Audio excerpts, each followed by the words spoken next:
That was a really good weekend, especially the Saturday. We got quite a few great scenes put together. Some I can't talk about, but there was some really great stuff that we did shoot. So I was mostly on camera work, and I do have to say there one particular scene in the forest I think I handled really well. And also the team are such a great team with making the film, and we had some really great actors, and it was a ton of fun that day. The Sunday also had some really good stuff shot, and it was good to have a bit of a good start off the stunt choreography. Didn't do too much of it because some other people put their input in, and also I was kind of making it up as I went along. But it was still pretty good to have a bash at it.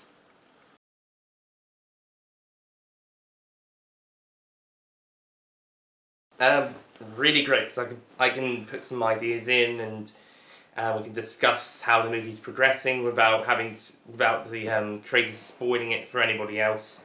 But it's so we're doing our. Don't worry, we can cut that. It's fine.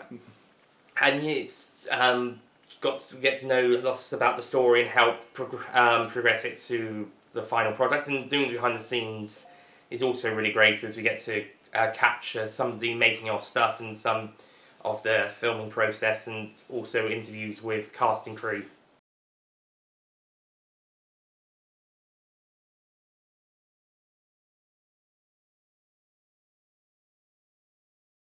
Yeah, well, for starters, the original production wasn't cancelled due to Corona, but if it was, it would have never have started up again. It's actually due to Corona that it has more the easing of restrictions later on down the line. But yeah, in terms of changes, it's probably mainly due to the social distancing, but there hasn't really been a huge amount of changes production-wise. It's mainly people's availability, and also, it's mainly availability of people. That's the main thing that's actually changed since the initial cancellation, and since it's revived, there hasn't been as much of a worry when we do have people. When we have people, there isn't really a big change. We just got to keep the social distancing and easing in mind whilst doing it.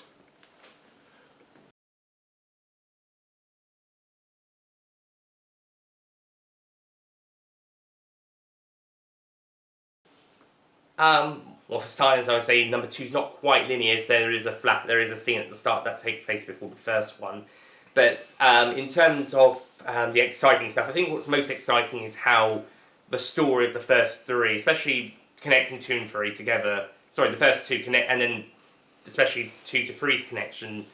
How that's all going to wrap up, and how that's all going to pay off, and how it's all going to be. What's also pretty exciting is that it's going to go in a 3-story structure, which is pretty interesting, as we follow 3 different storylines, like Bond and Jinx, Connery and the villains, the other Bonds, etc. And there's going to be some little strands that connect each other, like, say, one of the Bonds is going to go and see Connery at some point later, and then another one's going to try and confront him, and they kind of connect with before they start off split, but they have some sort of connections with each other, and then they tie back up to each other before the end. And I think that's worked really well in showing off the different storylines.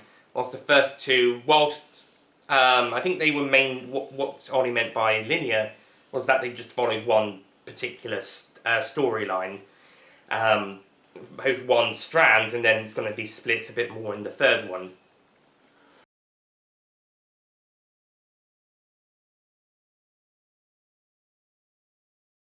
The villains, because they're the most fun characters to write and have perform.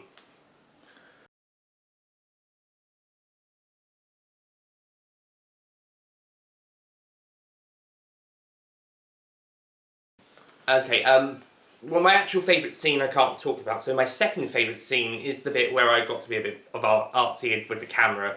I say artsy, it might not look it to you guys, but it was the bit where Jinx is reminiscing about her family, and yeah, that was a pretty nice scene, and also I got to do some pretty, in my opinion, some good camera angles with that. Like, there's this one bit I'm particularly proud of, is showing half of the shot is Jinx, and half the shot is a tree she's leaning up against. But as for the relationship and the character, I think the character is a pretty great character. She starts off, your regular, typical, everyday person you'll meet on the street, and becomes an action heroine later down the line, growing through the confidence and the romance with Pierce Brosnan.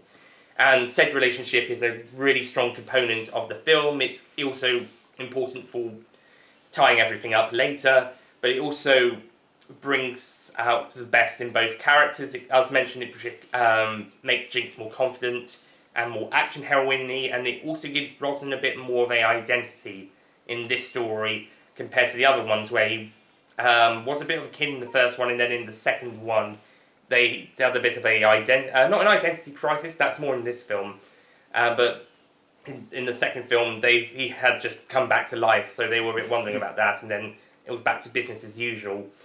But now this film, and there's going to be some stuff at the start that's going to be a bit more complicated, and so he's going to have to go out on his own before the big revelations come later and make it even more complicated.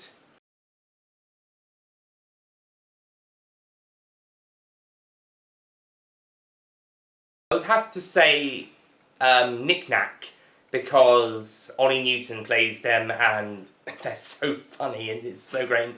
They have to put on the French accent. It's so brilliant having them play it. I love the bit where we did that action scene between Jinx and Knick-Knack, and that was so great. Oh. Yeah, I think you're going to love Knick-Knack in this film. Jinx is also a pretty great character, and I'm playing another character besides Mallory, who I haven't played yet, actually, but I think you'll probably like them. You'll at least appreciate the reference to the character in the Bond films and books that you might know. It's a well-known villain from both, especially the films.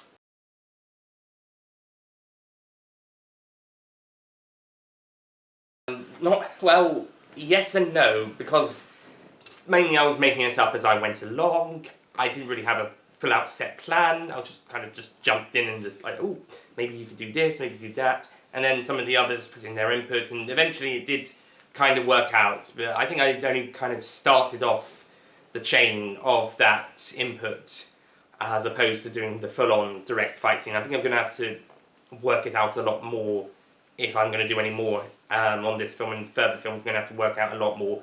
I have done some stunt choreography fight scenes before, but this one was kind of like I just jump in with an idea or something, but not a complete full-out one, and other people contributed to make it a bit more solid. So yeah, I think next time I'm going to have to try a bit harder, try a bit more, and come up with a more full-fledged plan instead of just jumping in and making up as we go along.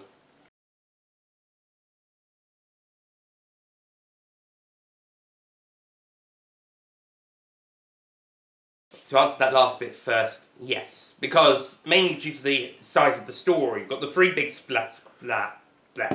You've got the three big strands, and they've all got quite a lot in them on their own. And the climaxes, I shall say climaxes because there's more than one, are going to be quite big. One of them more of an exposition dump with a bit of action, and then the other full-on action with a bit of exposition. But yeah, I think there's going to be some good moments, and there's going to be some good action throughout the film as well, especially at the start. And yeah, I think it's definitely going to show a bigger scale in terms of both action and character and story. And with the three strands having quite a bit on them each, especially with the villain and the Bond Jinx ones, it will be a bigger one on scale. Especially considering the first one was basically just a couple of Bonds hanging out in the house together, having a dinner, and then Blofeld turns out to ruin the day, etc. It's got a big scale at the end, but it's pretty small scale compared to what's going to come later. The second film had a bit more of a scale due to the inclusion of Judi Dench and the her revenge subplot against Pierce and the Pierce resurrection stuff, but there was also a lot of hanging around the house stuff as well. So it was a bigger scale than the first one, but I think the third one will be the biggest, as there's a lot more going on in it, as well as a few of the Bonds hanging around the house. So it's consistent, at least.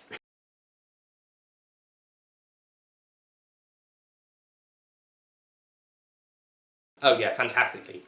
Everyone's put 100% effort into their roles, especially Ollie Newton as Knick-Knack, which is why I loved their character so much.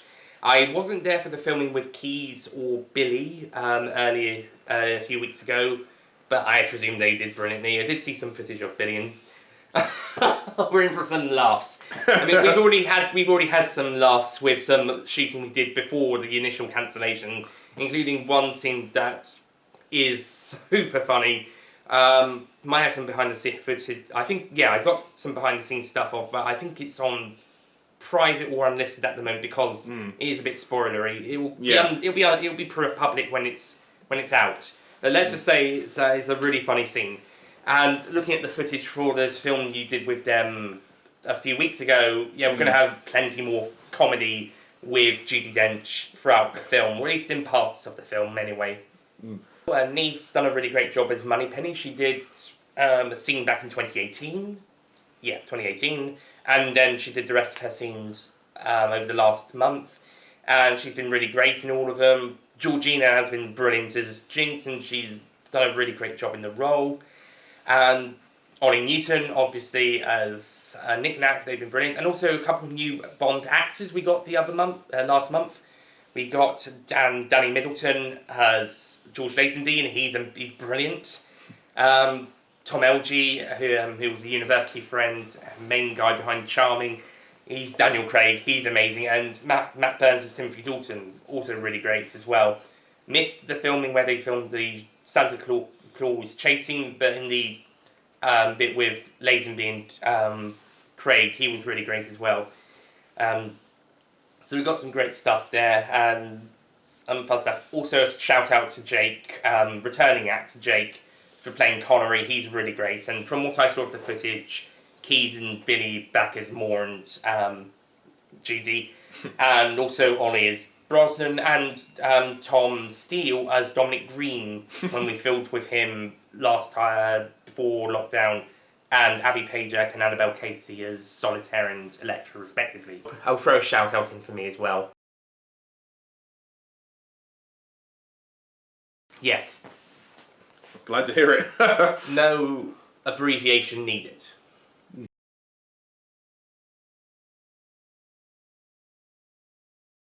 Also, yes. I've already given examples, but I do think it does strengthen the story, and it also pushes it further forward. As mentioned, the first film is basically just some Bonds hanging out, having a bit of a family drama. It's very soap opera-y thing, but with James Bond. And then you get the villain in, and that's where you get your more action series thing. With this one, it definitely feels more like a spy thriller has invaded the soap. The second film is that's what happened in the second one, let's say. Yeah. And then this one, it's kind of gone all out. It's a bit more epic. It's a bit more epic. There's a lot, but there's still bits of that soapiness inside in the character stuff. But yet it works really well for the context of the story going forward, and so on.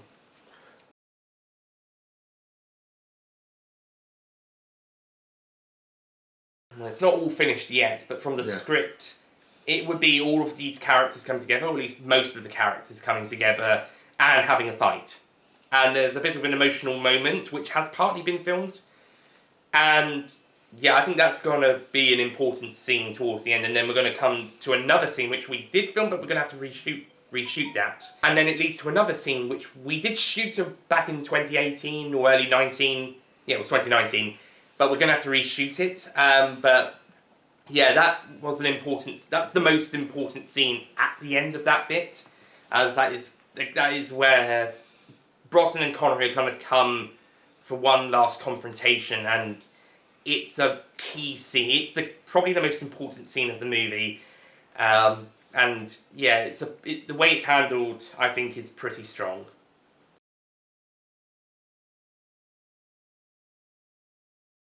Well, if you like comedy or action or soaps, maybe there's a lot of Bond Easter eggs and homages and tributes and references, etc. So it is very steeped in the Bond universe. There's references to other things as well.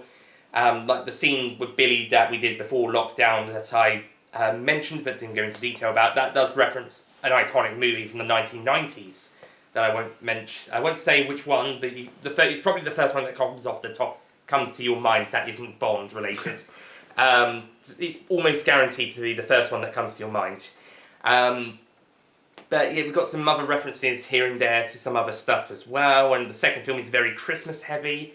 So yeah, if you like comedy, action, drama, soap, and in the case of the second film, Christmas movies, yes, I guess, I probably would recommend them. But if you're not really so worried about any of that, or if you're not worried about Bond, maybe not. If you are a massive James Bond fan, absolutely check him out now.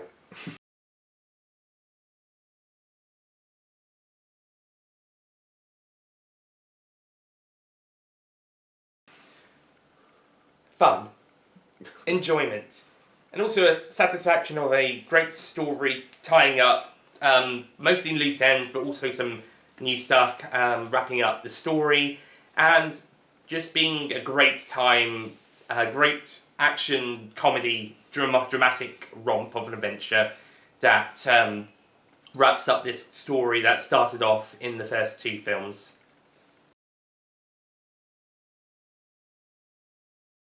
Just getting the damn film out, like No Time to Die. This film has had so many setbacks.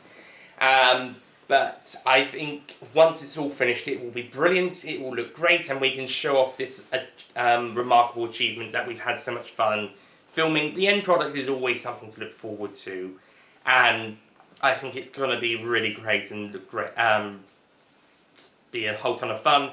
And if we are able to screen all three films together, then it will be brilliant to have that continuous narrative from start to finish in one or two goes, give or take. And yeah, it's going to be absolutely brilliant, I think. And it'll be interesting to see going from first to second to third, seeing how parts of the story that took place on a non-linear structure take place as well as on a linear one.